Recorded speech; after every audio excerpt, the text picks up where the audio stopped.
धाराशिवच्या तेर जिल्हा परिषद गटात भाजपा आमदार राणा जगजितसिंग पाटील यांच्या पत्नी अर्चना पाटील विजयी झाल्या। शरद पवारांच्या राष्ट्रवादीच्या राष्ट्रीय युवती प्रदेशाध्यक्षा सक्षणा सलगर यांच्याविरुद्ध अर्चना पाटलांची लढत झाली होती। त्यामध्ये सक्षणा सलगर यांचा पराभव झाला। या निकालानंतर सक्षणा सलगर यांनी मात्र ठाकरेंच्या शिवसेनेचे खासदार ओमराजे निंबाळकरांवर टीका केली। खासदार ओमराजे निंबाळकर यांनी गावकीपेक्षा भावकीला प्राधान्य देत आपल्या भाऊजय अर्चना पाटील यांना निवडून आणलं असा आरोप सक्षणा सलगर यांनी केला। यासोबतच त्यांनी अर्चना पाटील यांच्यावर पैसे वाटपाचे आरोप केले, तसंच सीसीटीव्ही तपासण्याची मागणीही केली।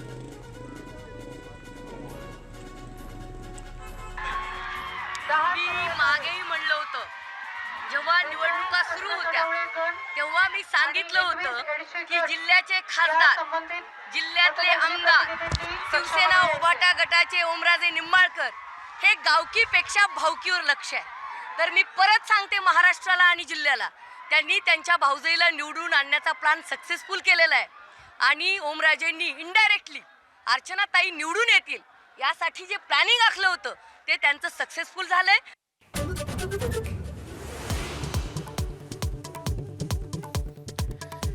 जिल्हा परिषद आणि पंचायत समिती निवडणुकीतही महायुतीचाच बोलबाला। भाजपचे सर्वाधिक सदस्य, महाविकास आघाडीची पराभवाची मालिका कायम।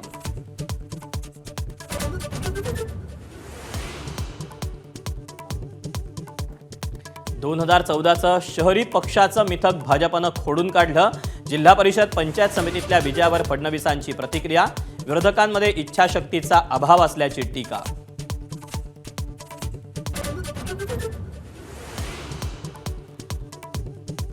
दिग्गज नेत्यांनी राखला जिल्हा परिषदेचा गड। गोगावलेंचा पुत्र राणा जगजितसिंगांची पत्नी विजयी, तर वरपुडकणात जयकुमार गोरेंच्या कुटुंबियांनी चाखली पराभवाची चव।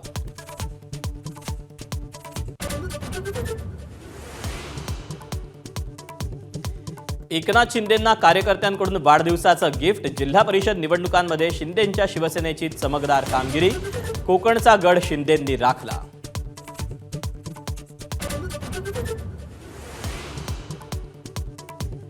जिल्हा परिषदेत राष्ट्रवादी काँग्रेस नंबर 2चा पक्ष। अजितदादांच्या आठवणीनं राष्ट्रवादीचे नेते भावुक, फोटो दादांचा हातात घेऊन कार्यकर्त्यांनाही कोसळलं रडू।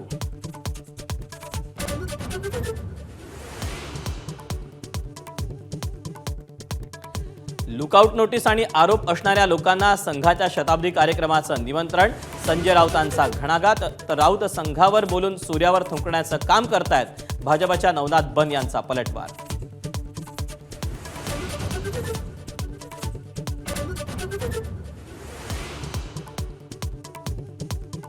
ज्येष्ठ नेते शरद पवारांना श्वास घेण्यास त्रास, पुण्यातल्या रुबी हॉल क्लिनिकमध्ये दाखल।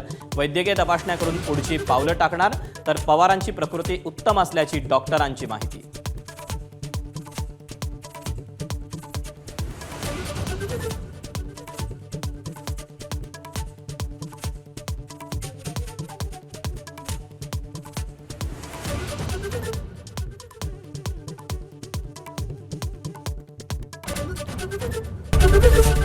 एबीपी माझा, उघडा डोळे बघा नीट।